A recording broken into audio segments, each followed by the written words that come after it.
Hello everyone, आज हम पढ़ेंगे एनसीईआरटी क्लास 10th ज्योग्राफी का chapter 2 forest and wildlife resources.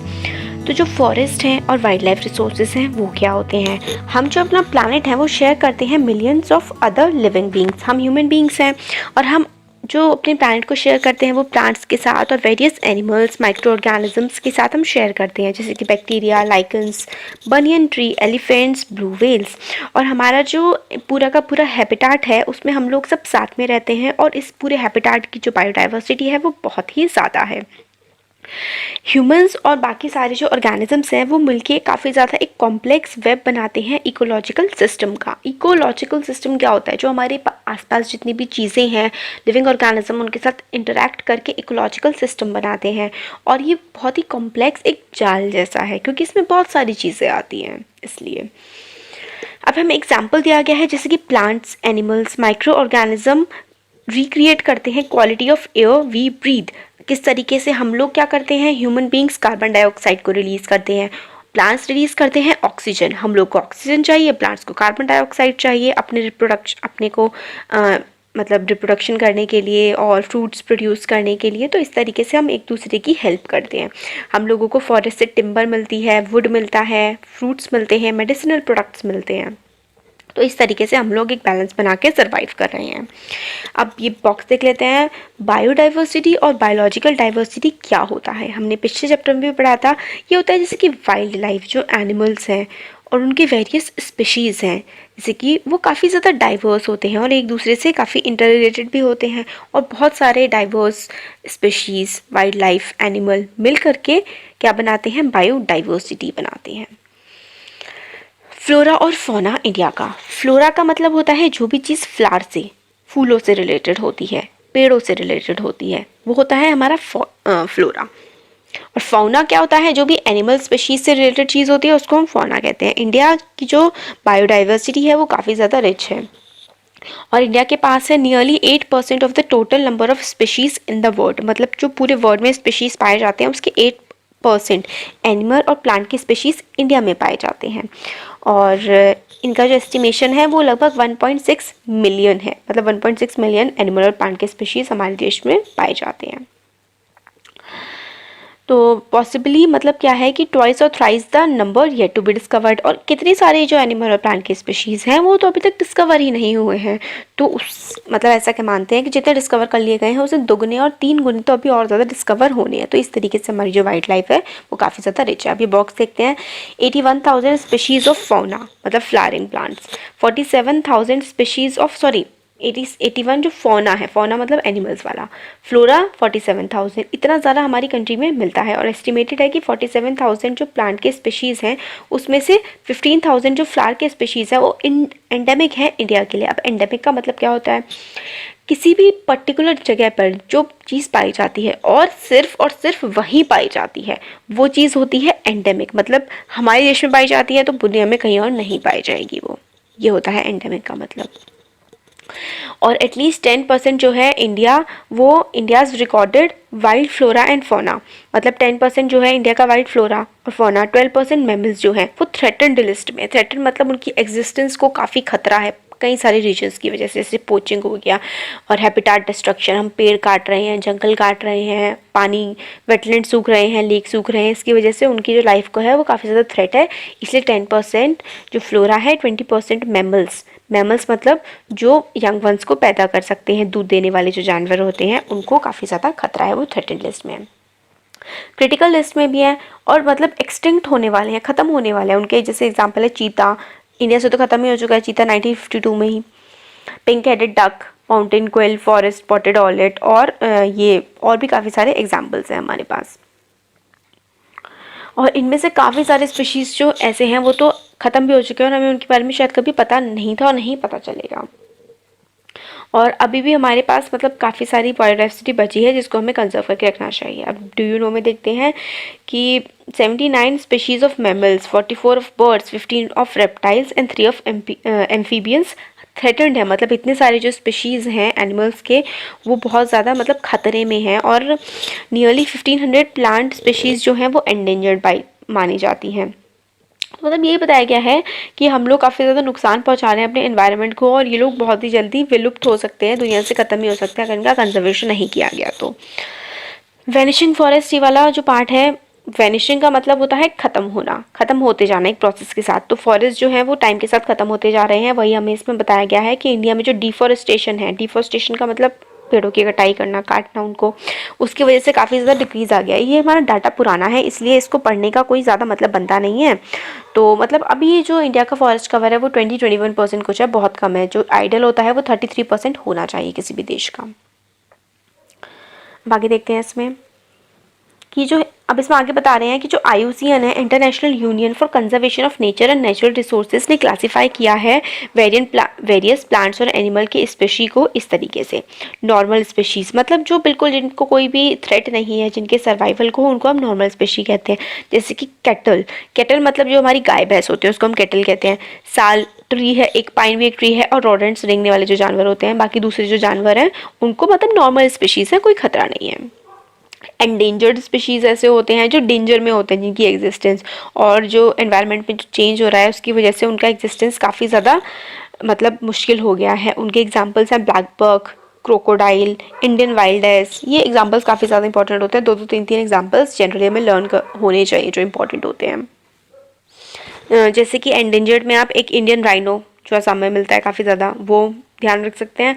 और संघाई मणिपुर में मिलता है, ये लर्न करके रख सकते हैं। एंडेंजर्ड स्पीशी में वल्नरेबल में भी ऐसे स्पीशीज़ आते हैं जिनकी जो पॉपुलेशन है वो काफ़ी ज़्यादा डिक्लाइन हो गई है, और वो एंडेंजर्ड की कैटेगरी में मूव कर सकते हैं फ्यूचर में अगर निगेटिव फैक्टर्स कंटिन्यू रहे तो। इसमें कौन कौन से स्पीशीज़ हैं? एशियाटिक एलिफेंट है, गंगेटिक डॉल्फिन है। तो मतलब जो वल्नरेबल वाली स्पीशीज़ होते हैं उनको थोड़ा कम खतरा होता है, एंडेंजर्ड वालों को ज़्यादा खतरा होता है।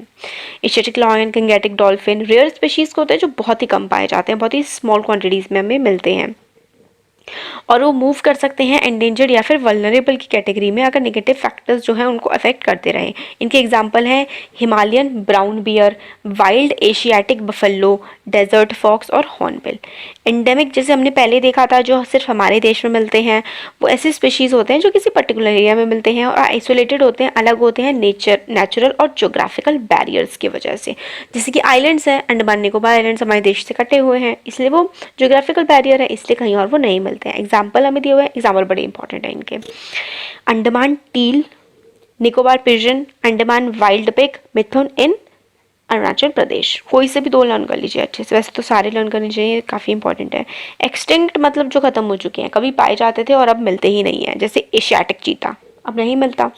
पिंक हेड डक, ऐसे जो बिल्कुल किसी रीजन से, लोकल एरिया से, कंट्री से बिल्कुल ही खत्म हो चुके हैं, या फिर पूरे के पूरे कॉन्टिनेंट से, जैसे कि एशियाटिक चीता हो गया।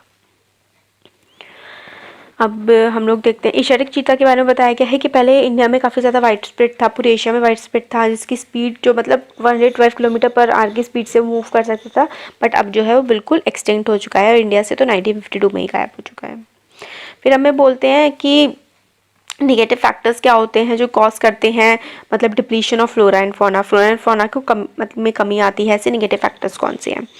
तो हमें इसमें बताया गया है कि हम लोगों ने नेचर को काफ़ी ज़्यादा ट्रांसफॉर्म कर दिया है। हम नेचर से काफ़ी सारे प्रोडक्ट्स लेते हैं, उसके रिसोर्सेज लेते हैं डायरेक्टली या फिर इनडायरेक्टली, जैसे कि वुड हो गया, बार्क, लीव्स, रबर, मेडिसिन बनती हैं, डाइज जो हमारे कपड़ों में लगते हैं वो कलर भी नेचर से लेते हैं, हम खाना लेते हैं, फॉडर लेते हैं और मेडिसिन, काफ़ी सारी चीज़ें लेते हैं।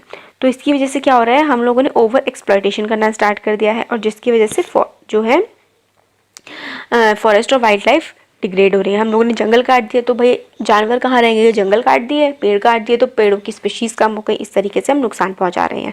एग्रीकल्चर करने के लिए भी, खेती के लिए हम जंगल काट रहे हैं, रेलवे लाइन बिछाने के लिए हम लोग सड़कें बनाने के लिए, और मतलब साइंटिफिक फॉरेस्ट्री के लिए, माइनिंग एक्टिविटीज़ के लिए, इन सब के लिए हम लोग अपने एनवायरनमेंट को काफ़ी ज़्यादा नुकसान पहुंचा रहे हैं। और इंडिपेंडेंस के बाद भी एग्रीकल्चर का जो एक्सपेंशन है, एग्रीकल्चर का जो बढ़ता रहा एग्रीकल्चर काफ़ी ज़्यादा, उसके लिए हम लोगों ने काफ़ी ज़्यादा फॉरेस्ट काटे। 1951 से लेकर 1980 तक का जो फॉरेस्ट सर्वे था इंडिया का, वो बताता है कि फॉरेस्ट कवर जो है वो कन्वर्ट हो गया, पहले जंगल था और 26,200 स्क्वायर किलोमीटर का जो जंगल था वो एग्रीकल्चरल लैंड में कन्वर्ट हो गया, और इसमें काफ़ी ज़्यादा एरिया ट्राइबल के बेल्ट्स का आता है। और डिफॉरेस्टेशन के और भी कॉजेज़ हैं, जैसे कि झुम cultivation, slash and burn agriculture, जो कि नॉर्थ ईस्टर्न पार्ट में, जैसे कि आपने कोई मतलब क्या करते हैं इसमें कि जंगल होते हैं उनको जला देते हैं, फिर उसके बाद वहाँ पर खेती करते हैं। फिर उसके बाद खेती करने के बाद क्या करते हैं, 3-4 साल करते हैं, फिर वो सॉइल लेस फर्टाइल हो जाती है, फिर से उसको जला के आगे चले जाते हैं, फिर दूसरा पार्ट जलाते हैं। ये होता है स्लैश एंड बर्न एग्रीकल्चर।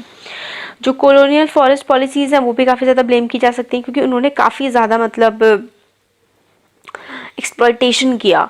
उन्होंने जंगल काटे, उससे बहुत ट्रांसपोर्ट किया वुड अपने देश में, कॉलोनीज़ में, और रेलवे लाइंस बिछाई माइनिंग के लिए। काफ़ी ज़्यादा एक्सप्लॉयटेशन किया हमारे मतलब देश के नेचुरल रिसोर्सेज का।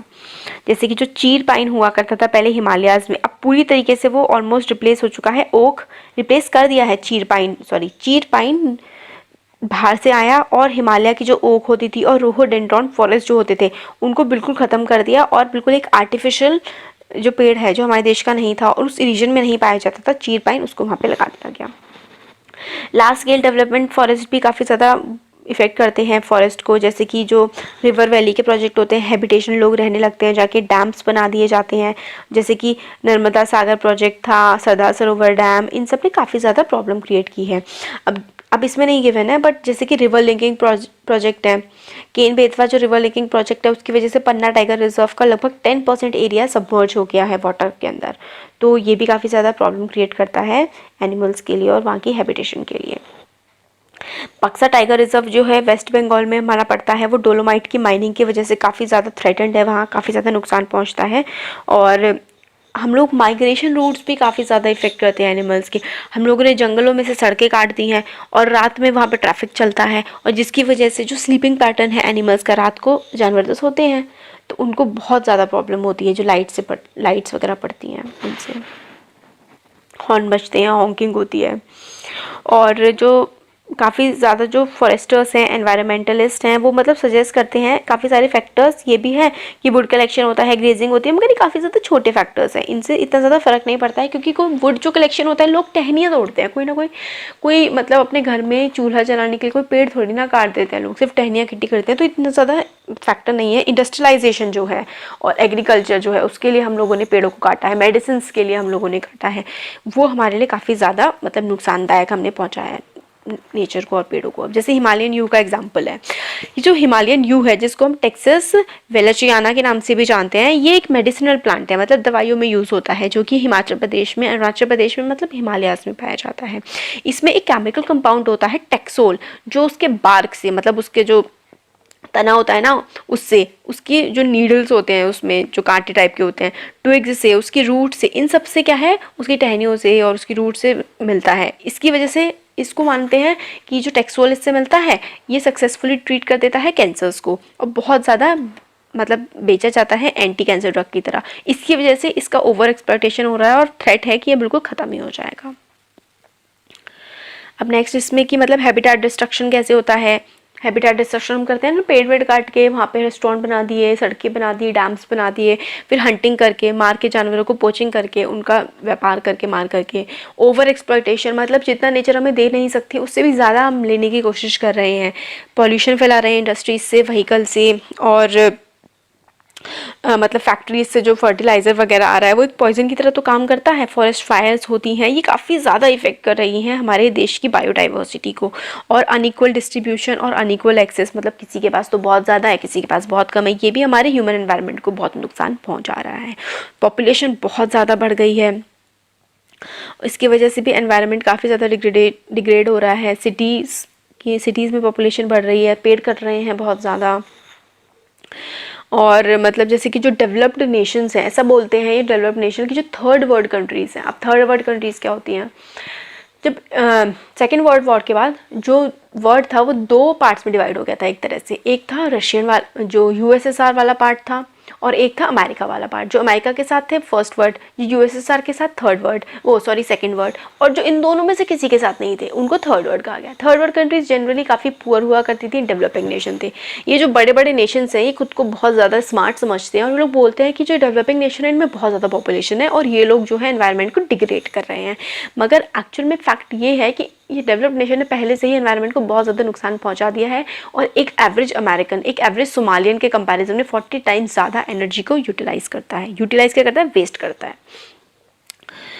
तो अब इसमें ये बताया गया है कि हाफ ऑफ जो इंडियाज़ जो नेचुरल फॉरेस्ट है वो जा चुके हैं, 1/3 जो है वेटलैंड ड्राई हो चुके हैं, हाफ से भी ज़्यादा नेचुरल फॉरेस्ट ख़त्म, 1/3 वेटलैंड ड्राई हो चुके हैं, सूख चुके हैं, 70% जो सरफेस वाटर बॉडीज़ हैं उनमें पॉल्यूशन भरा हुआ है, रिवर्स हमारी बहुत पॉल्यूटेड हैं, 40% जो मैंग्रोव्स हैं, मैंग्रोव्स मतलब जो ट्रीज़ होते हैं वो हमारे जनरली कोस्टल एरियाज़ में पाए जाते हैं, जैसे कि सुंदरबन डेल्टा हो गया, डेल्टास में बहुत ज़्यादा मिलते हैं ये। तो इतना ज़्यादा हम लोग नुकसान पहुंचा रहे हैं हमारे नेचर को। तो डिस्ट्रक्शन जो फॉरेस्ट का है, वाइल्ड लाइफ का है, ये सिर्फ बायोलॉजिकल इशू नहीं है। बायोलॉजिकल लॉस तो मतलब ठीक है, मगर हमारा जो कल्चरल लॉस कितना ज़्यादा हो रहा है, हम लोगों के कितनी ज़्यादा मान्यताएं जुड़ी हुई हैं हमारे पेड़ों से, हम पूजा करते हैं उनकी, तुलसी के पेड़ की पूजा करते हैं, पीपल के पेड़ की पूजा करते हैं, और कितने सारे जानवरों को हम मतलब ऑस्पिशियस मानते हैं, उनको पवित्र मानते हैं, और उनको ही हम आज मार रहे हैं। तो ये भी बहुत ज़्यादा हमारा कल्चरल लॉस भी है। और फिर उसके बाद हमारी लाइफ कितनी ख़राब हो जाएगी अगर जो एनवायरनमेंट में बैलेंस नहीं बना रहेगा। तो हम लोग बहुत सारी चीज़ें, फूड, ड्रिंक, मेडिसिन, कल्चर, मतलब जो हम त्योहारों में यूज़ करते हैं वो नेचर से चीज़ें लेते हैं, तो हम काफ़ी ज़्यादा बुरी तरीके से इफ़ेक्ट कर रहे हैं अपने एनवायरनमेंट को। ये पूरी की पूरी चीज़ें मतलब बताए गए हैं कि कुछ जगह तो मतलब वुमेन जो है वो लगभग 10-10 किलोमीटर जाती हैं मतलब पानी को फैच करने के लिए, उनकी हेल्थ पे काफ़ी ज़्यादा इफ़ेक्ट पड़ता है। और इसकी वजह से जो सोशल इम्प्लीकेशन ये होते हैं कि बच्चे और जो औरतें होती हैं उनको न्यूट्रिशन ढंग से नहीं मिल पाता है, बच्चों को पढ़ाई नहीं मिल पाती है, फिर वो पॉवर्टी के जाल में फंस जाते हैं, और हमारा एनवायरनमेंट का डिग्रेडेशन तो हो ही रहा है। अब हम कंजर्व कैसे कर सकते हैं? Conservation of forest and wild life in India से मतलब नॉर्मल से होते हैं कंजर्वेशन के पैटर्न। तो पॉपुलेशन को स्टेबलाइज करो, पोल्यूशन कम करो, फॉरेस्टेशन करो, माइनिंग पे चेक रखो, और पेड़ लगाओ, ये सारे के सारे मेजर्स होते हैं। और मतलब लॉज ऐसे स्ट्रिक्ट बनाओ कि मतलब उनको वायलेट करके कोई मतलब पोचिंग ना कर सके, हंटिंग ना कर सके, ये सब चीज़ें। एग्रीकल्चर लैंड जो है, एग्रीकल्चर में हम लोग जो एफ्लुएंट्स यूज़ कर रहे हैं जैसे कि पेस्टिसाइड्स हो गए, केमिकल्स हो गए, उनका मतलब लिमिटेड यूज़ हो और नेचुरल फार्मिंग की जाए, ये सारे एग्जांपल हैं। इसी के लिए हमारी गवर्नमेंट ने भी काफ़ी स्टेप्स लिए हैं। 1960 और 70s में जो लोग काफ़ी ज़्यादा मतलब डिमांड करने लगे थे कि वाइल्ड लाइफ प्रोटेक्शन एक्ट आए, तो 1972 में आया, पूरे इंडिया में इसको लागू किया गया, और इसकी हेल्प से फिर national park, wild life centuries भी बनी जिसमें हम लोग एनिमल्स को, वाइल्ड लाइफ को प्रोटेक्ट करते हैं। फिर जैसे कि प्रोजेक्ट, काफ़ी सारे प्रोजेक्ट, टाइगर प्रोजेक्ट, राइनो, और घड़ियाल को, सॉल्ट वाटर घड़ियाल को हम लोगों ने प्रोटेक्ट करने के मतलब वो बनाए, काफ़ी सारे लॉज बनाए। अब हमें बताते हैं इसमें कि जो घड़ियाल है वो 3 टाइप का, सॉरी क्रोकोडाइल 3 टाइप के होते हैं, fresh water crocodile, salt water crocodile, और एक होता है घड़ियाल। एक हमारा कश्मीरी स्टैग है, हंगुल जो है वो भी हमें हिमालयाज़ में मिलता है, मेनली कश्मीर वाले रीजन में मिलता है। एक इंडियन एलिफेंट है, ब्लैक बग जिसे हम चिंगारा कहते हैं, इंडियन ग्रेट बस्टर्ड, ये सारी की सारी हमारी जो है एक हेरिटेज है, हमारी डाइवर्सिटी की हेरिटेज है। बहुत सारे एनिमल स्पीशीज़ हैं जिनके बारे में बताया गया है, इनकी हंटिंग की जाती है और इसकी वजह से इनका जो एग्जिस्टेंस है वो काफ़ी ज़्यादा खतरे में है। प्रोजेक्ट टाइगर स्टार्ट किया गया था 1973 में, और ये काफ़ी मतलब ठीक ठाक सक्सेसफुल रहा है, और इसने मतलब हेल्प की है पॉपुलेशन को इंक्रीज़ करने में। जैसे कि हमें बताया गया है कि initially it showed success, tiger population went up to 4002 1985 में, फिर 4034 1985 में इतनी थी, 89 में बढ़ गई, फिर उसके बाद इसी तरीके से मतलब कभी बढ़ रही है फिर कम हो गई। और हम लोगों ने फिर भी थोड़ा बहुत ठीक ठाक काम किया है, जैसे कि कॉर्बेट नेशनल पार्क है उत्तराखंड में, Sundarban national park West Bengal, Bandhavgarh national park MP में, Sariska wildlife sanctuary Rajasthan. हम लोगों ने काफ़ी सारी टाइगर को कंजर्व करने के लिए नेशनल पार्क और वाइल्ड लाइफ सेंचुरीज भी बना रखी हैं। कंजर्वेशन जो प्रोजेक्ट्स होते हैं वो बायोडाइवर्सिटी पे भी फोकस करते हैं और बाकी दूसरे कंपोनेंट्स पे भी, जैसे कि और दूसरे जो कंजर्वेशन मेजर्स हैं, अवेयरनेस फैलाना लोगों में कि आप लोग ये जो गलत काम कर रहे हैं ये मत करिए। फिर और भी एक्ट्स आए जैसे कि वाइल्ड लाइफ एक्ट ऑफ 1980, 1986, उन्होंने और भी चीज़ों को ऐड किया, जैसे कि butterfly, moths, beetles, dragonfly, इनको भी हम लोगों ने प्रोटेक्टेड लिस्ट में ऐड किया टाइम के साथ साथ आगे बढ़ते बढ़ते। और 1990, ये बहुत इंपॉर्टेंट है, 1991 में पहली बार किसी प्लांट के स्पीशी को ऐड किया गया इस लिस्ट में, जो कि मतलब वाइल्ड लाइफ प्रोटेक्शन एक्ट में कि इसको आप मतलब हार्म नहीं पहुंचा सकते हैं। इसमें 6 स्पीशीज़ ऑफ प्लांट्स को ऐड किया गया 1991 में। फिर हमें ये मतलब घड़ियाल को बताया गया है कि मतलब काफ़ी ज़्यादा वो रिस्क पे है। तो ऑलमोस्ट हमारा चैप्टर कंप्लीट ही हो गया है। ये देख लेते हैं अब क्या है इसमें। आगे आगे में बताया गया है कि types and distribution of forest and wild life की टाइप क्या होते हैं फॉरेस्ट के और वाइल्ड लाइफ किस तरीके से उसमें डिस्ट्रीब्यूटेड है। तो even if we want to conserve a vast forest and wildlife resources it is rather difficult to manage control and regulate them. हम चाहते तो हैं कंजर्व करना, उनको बचा के रखना, मगर उनको काफ़ी ज़्यादा डिफिकल्ट है मैनेज करना, कंट्रोल करना और रेगुलेट करना।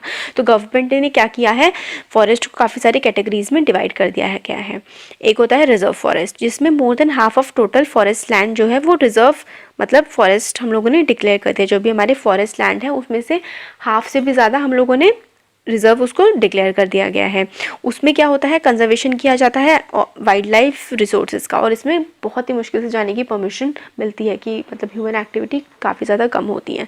प्रोटेक्टेड फॉरेस्ट क्या होते हैं, almost 1/3 of total forest area protected forest है, और इसको डिक्लेयर किया है फॉरेस्ट डिपार्टमेंट के द्वारा। फॉरेस्ट लैंड जो है इसकी हेल्प से थोड़ा मतलब उसको फर्दर डिप्लीशन से बचाया जा चुका है।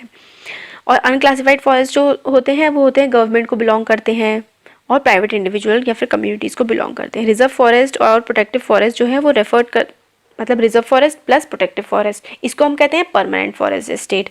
और इसका मतलब पर्पज़ क्या होता है कि हम लोग को टिम्बर थोड़ा बहुत मिल सके और अदर फॉरेस्ट प्रोड्यूस जो है वो उसको हम प्रोटेक्ट कर सकें और बेटर वे में यूटिलाइज कर सकें।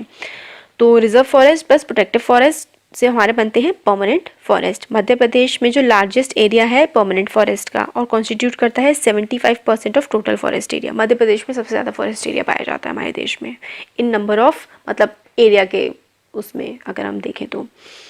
और जम्मू कश्मीर, आंध्र प्रदेश, उत्तराखंड, केरल, तमिलनाडु, वेस्ट बंगाल, महाराष्ट्र में भी काफ़ी अच्छा खासा रिजर्व फॉरेस्ट का जो है वो मिलते हैं। मगर काफ़ी सारे ऐसे एरियाज़ हैं जिनमें काफ़ी कम मतलब फॉरेस्टेड एरिया, जैसे कि राजस्थान वाला रीजन हो गया, और सदर्न स्टेट्स में भी काफ़ी कम है फॉरेस्ट एरिया। और नॉर्थ ईस्टर्न पार्ट में तो बहुत मतलब काफ़ी अच्छी परसेंटेज है फॉरेस्ट एरिया की, 80% से भी ज़्यादा है नॉर्थ ईस्टर्न पार्ट में तो उनके लैंड का जो फॉरेस्ट एरिया है। और अनक्लासिफाइड फॉरेस्ट जो है वो मैनेज किए जाते हैं लोकल लोगों के द्वारा। और हाँ मतलब ये जो है ना अनक्लासिफाइड फॉरेस्ट जो है ये नॉर्थ ईस्ट में काफ़ी बड़ा पार्ट है जो फॉरेस्ट कवर का आता है वो अनक्लासिफाइड फॉरेस्ट है। और हमारी जो नदर्न बाकी स्टेट्स हैं जैसे कि हरियाणा, पंजाब, हिमाचल प्रदेश, महाराष्ट्र वगैरह, यहाँ पे जो है वो काफ़ी मतलब क्लासिफाइड फॉरेस्ट में आता है और काफ़ी ज़्यादा प्रोटेक्शन उसको मिला हुआ है गवर्नमेंट के द्वारा। और नॉर्थ ईस्टर्न पार्ट में जो ट्राइबल एरियाज़ काफ़ी ज़्यादा हैं तो वो खुद ही मतलब नेचर से काफ़ी ज़्यादा अटैच्ड हैं और वो खुद ही उनको प्रोटेक्ट करते हैं। कम्युनिटी एंड कंजर्वेशन, कम्युनिटी का बहुत बड़ा रोल होता है कंजर्वेशन करने के लिए किसी भी फॉरेस्ट एरिया को, हम उसके रोल को इग्नोर नहीं कर सकते हैं कम्युनिटी के रोल को। लोकल कम्युनिटीज़ काफ़ी ज़्यादा हैं ऐसी जो स्ट्रगल कर रही हैं कंजर्व करने के लिए मतलब अलॉन्ग विद गवर्नमेंट ऑफिशियल्स, और इनके एफर्ट्स को काफ़ी ज़्यादा रिकॉग्नाइज भी किया गया है गवर्नमेंट के द्वारा। जैसे कि हम लेते हैं सरिस्का टाइगर रिजर्व जो कि राजस्थान में है, उसमें विलेजर्स ने लड़ाई की अगेंस्ट जो मतलब माइनिंग है, और उन्होंने साइड किया वाइल्ड लाइफ प्रोटेक्शन एक्ट को कि यहाँ पर आप माइनिंग करके मतलब फॉरेस्ट को बर्बाद नहीं कर सकते हैं। और इन मैनी एरियाज़ विलेजर्स खुद मतलब प्रोटेक्ट करते हैं हैबिटेट को और एक्सप्लिसिट करते हैं, मतलब कहते हैं कि गवर्नमेंट का हमें इन्वॉल्वमेंट नहीं चाहिए, हम खुद ही इसको प्रोटेक्ट करेंगे, और वो एक्चुअल में बहुत अच्छी तरीके से करते भी हैं। और इनहैबिटेंट्स जो हैं 5 विलेजेस के Alwar district of Rajasthan have declared 1200 hectares of forest as Bhairodev Dakav sanctuary, sorry मैं इसका प्रोनाउंसिएशन सही नहीं कर पा रही हूँ। इन्होंने मतलब इतने एरिया को डिक्लेयर कर रखा है कि इसमें कोई भी हंटिंग नहीं होगी, और मतलब बाहर के जो एंक्रोचमेंट होते हैं उससे भी इसको बचाते हैं। Sacred groves a wealth of diverse and rare species. Sacred groves क्या होते हैं, जिनको हम पवित्र मानते हैं, जिन उनको फॉरेस्ट एरियाज़ को, उसको हम सेक्रेड ग्रोव्स बोलते हैं। इसमें नेचर जो वर्शिप है हमारे देश में और ट्राइबल कल्चर में भी बहुत ही पुराना कॉन्सेप्ट है। हम नेचर को मतलब देवी देवता के रूप में मानते हैं, भगवान के रूप में मानते हैं। तो इसी तरीके के जो फॉरेस्ट होते हैं जिनको भगवान माना जाता है वो होते हैं हमारे सेक्रेड ग्रोव्स। इसमें से मतलब बिल्कुल ही अनटच्ड होते हैं, और कोई भी इंटरफेरेंस मतलब लोकल लोगों का उसके साथ फॉरेस्ट के साथ बिल्कुल ही बैंड होता है। और इसमें मतलब स्पेशल कुछ स्पीशीज़ होते हैं प्लांट्स की जिसको काफ़ी ज़्यादा प्रोटेक्ट किया जाता है, जैसे मुंडा और संथल थे छोटा नागपुर रीजन में, वो महुआ के ट्री को काफ़ी ज़्यादा वर्शिप करते थे, और कदम्ब के ट्री को। काफ़ी सारे जो ट्राइबल एरियाज़ हैं बिहार में, वो वर्शिप करते हैं टेमरिड को और मैंगो के ट्री को। जैसे कि वेडिंग्स में जो मैंगो की लीव्स हैं वो यूज़ की जाती हैं, तो इनको काफ़ी ज़्यादा ऑस्पिशियस माना जाता है। और पीपल और बनियन ट्री को भी सेक्रेड माना जाता है। तो इस टाइप के जिनको सेक्रेड ग्रुप्स वो होते हैं, जिनको मतलब काफ़ी ज़्यादा स्पिरिचुअल और रिलीजियस तौर पर इंपॉर्टेंट माना जाता है, और उनके साथ कोई भी छेड़छाड़ नहीं की जाती है। इंडियन सोसाइटी में काफ़ी सारे कल्चर्स माने जाते हैं, ट्रेडिशंस हैं जो नेचर को मतलब ईश्वर मानते हैं और उसकी पूजा करते हैं, और इसी तरीके से उनका प्रोटेक्शन भी हो जाता है। और काफ़ी सारे जो एनिमल्स हैं उनको भी काफ़ी सीक्रेट माना जाता है। प्लांट्स को प्रोटेक्ट करने के लिए काफ़ी सारे मूवमेंट भी चले हैं, जैसे कि चिपको मूवमेंट है, वो हिमालयाज़ में आया था, और काफ़ी ज़्यादा मतलब उन्होंने डिफॉरेस्टेशन को बचाने के लिए मदद की थी, और उससे मतलब उसके इंस्पिरेशन लेके, चिपकू मूवमेंट से इंस्पिरेशन लेके ये मूवमेंट काफ़ी ज़्यादा बाकी दूसरे रीजन्स में फैला। इसमें क्या हुआ था, चिपकू मूवमेंट में लोग जो हैं वो ट्रीज़ को उन्होंने हक कर लिया था, ट्री से चिपक गए थे कि अगर आप इन ट्रीज़ को काटोगे तो आपको हमें भी साथ में मारना पड़ेगा। ये था चिपकू मूवमेंट। और दूसरे भी काफ़ी सारे काफ़ी इंपॉर्टेंट है, साइट कर सकते हैं आप इसको कहीं भी, इस एग्जाम्पल को, कि मतलब नेचर के कंजर्वेशन के लिए लोगों ने क्या क्या काम किए हैं उसके उसमें। कहाँ गया, नीचे आ गए हम।